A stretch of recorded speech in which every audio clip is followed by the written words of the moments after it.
Einstein की theory of relativity इसके बारे में हमें बहुत कुछ बताती है।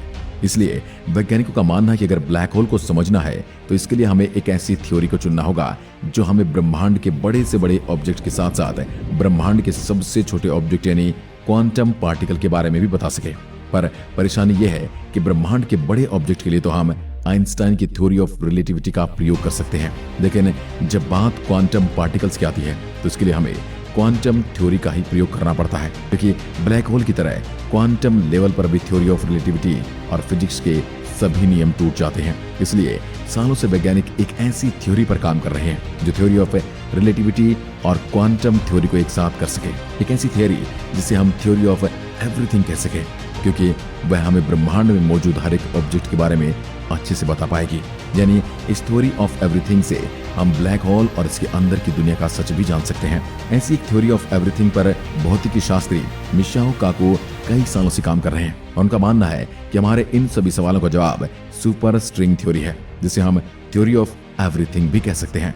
तो सुपर स्ट्रिंग थ्योरी के बारे में आपको बता दूं, इस थ्योरी के अनुसार हमारा पूरा ब्रह्मांड परमाणु पार्टिकल जैसे इलेक्ट्रॉन, प्रोटॉन और न्यूट्रॉन से भी हजारों लाखों गुना पतले धागेनुमा स्ट्रिंग से बंधा हुआ है और ब्रह्मांड में मौजूद हर पार्टिकल और यहाँ तक कि बड़े बड़े ऑब्जेक्ट जैसे तारे, ग्रह और ब्लैक होल भी इन्हीं स्ट्रिंग के अलग अलग आयामों में वाइब्रेशन करने पर बनते हैं। वैसे ये थ्योरी काफी ज्यादा वैज्ञानिकों के बीच फेमस है और बहुत से वैज्ञानिक तो इस थ्योरी को सच भी मानते हैं। पर परेशानी यह है कि इस थ्योरी के गणित फार्मूला के मुताबिक स्ट्रिंग थ्योरी के स्ट्रिंग तभी काम करते हैं जब हमारा ब्रह्मांड 10 आयामों में फैला हुआ हो।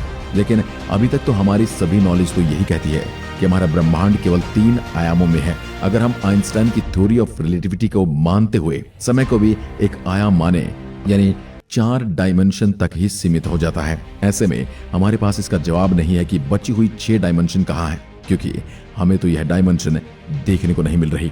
और यह एक बहुत बड़ा सवाल है जो सुपर स्ट्रिंग थ्योरी के सच होने पर एक प्रश्न चिन्ह खड़ा करता है। यहाँ पर मिशिओ काकू दोबारा से इस थ्योरी के बचाव में आते हैं और कहते हैं कि पहली बार नहीं है जब किसी सही थ्योरी के पास भी कुछ सवाल का जवाब न हो। इतिहास गवाह है, आज हम जिन थ्योरी को सही मानते हैं उनमें भी कई ऐसे सवाल हैं जिनका जवाब वो थ्योरीज आज तक नहीं दे पाई हैं। महान वैज्ञानिक एल्बर्ट आइंस्टीन की थ्योरी ऑफ रिलेटिविटी अभी यह जवाब नहीं दे पाती है कि परमाणु पार्टिकल से भौतिक के नियमों का पालन क्यों नहीं करते। इसके अलावा सबसे बड़ा उदाहरण तो हमने थोड़ी देर पहले ही देखा है कि यह थ्योरी ब्लैक होल के बारे में कुछ भी नहीं बता पाती। और सिर्फ यही नहीं, बल्कि अगर विज्ञान जगत की सबसे ज्यादा प्रसिद्ध और विश्वसनीय थ्योरी बिग बैंग को भी देखा जाए तो वह केवल यही बताती है कि इस ब्रह्मांड का निर्माण एक बड़े धमाके से हुआ, लेकिन वह धमाका किस वजह से हुआ, या फिर सबसे बड़ा सवाल वह छोटा सा बिंदु कहां से आया जिसमें यह पूरा ब्रह्मांड समाया हुआ था। और उससे भी बड़ी बात, जब समय ही नहीं था तो फिर घटना कैसे घट सकती है। ये ऐसे सवाल हैं जिनका जवाब बिग बैंग थ्योरी के पास भी नहीं है। ऐसे में कोई नई बात नहीं कि थ्योरी ऑफ एवरीथिंग कही जाने वाली सुपर स्ट्रिंग थ्योरी के पास ये जवाब नहीं है कि 10 डायमेंशन हमें क्यों दिखाई नहीं देती। मिशिओ काकू का कहना है कि स्ट्रिंग थ्योरी के मुताबिक शायद हमारी यूनिवर्स 2 बड़े दूसरे यूनिवर्स के बीच हुई टक्कर से बना है। इसके अलावा कई बार तो स्ट्रिंग थ्योरी की मदद से ब्लैक होल को समझाते हुए मिशिओ काकू कहते हैं कि हमारा ब्रह्मांड एक ब्लैक होल के अंदर मौजूद है जो शायद किसी और दूसरे ब्रह्मांड में मौजूद है। और जिन ब्लैक होल को हम अपने ब्रह्मांड में देख रहे हैं वह कोई ब्लैक होल नहीं बल्कि एक वार्म होल है जो हमारे ब्रह्मांड और दूसरे ब्रह्मांड को एक साथ जोड़ते हैं। मिशिओ काकू की थ्योरी पर बहुत से वैज्ञानिक यकीन करते हैं, पर अगर ये सच भी है तब भी हम इसके बारे में शायद कभी नहीं जान पाएंगे, क्योंकि अगर हमें उस दूसरे ब्रह्मांड को देखना है जिसमें हम ब्लैक होल के अंदर हमारा ब्रह्मांड मौजूद है, तो हमें अपने ब्रह्मांड के इन ब्लैक होल के अंदर जाना होगा जो इन दोनों परमाणु को एक पुल की तरह कनेक्ट करते हैं। पर अभी तक इन ब्लैक होल पर की गई रिसर्च में हमें ये तो समझ में आ गया है कि एक जीवित इंसान के लिए ब्लैक होल के अंदर जाना संभव नहीं। यानी इस थ्योरी की सच्चाई हम कभी नहीं जान पाएंगे। वैसे शायद आपके मन में भी कभी न कभी ये सवाल तो जरूर आया होगा कि क्या होगा अगर हम ब्लैक होल के अंदर वॉयेजर स्पेसक्राफ्ट की तरह अपने किसी एडवांस स्पेसक्राफ्ट को भेजें जो हमें इसके अंदर जाकर इसकी जानकारी भेज सके, ताकि हम ब्लैक होल के अंदर की दुनिया देख सकें।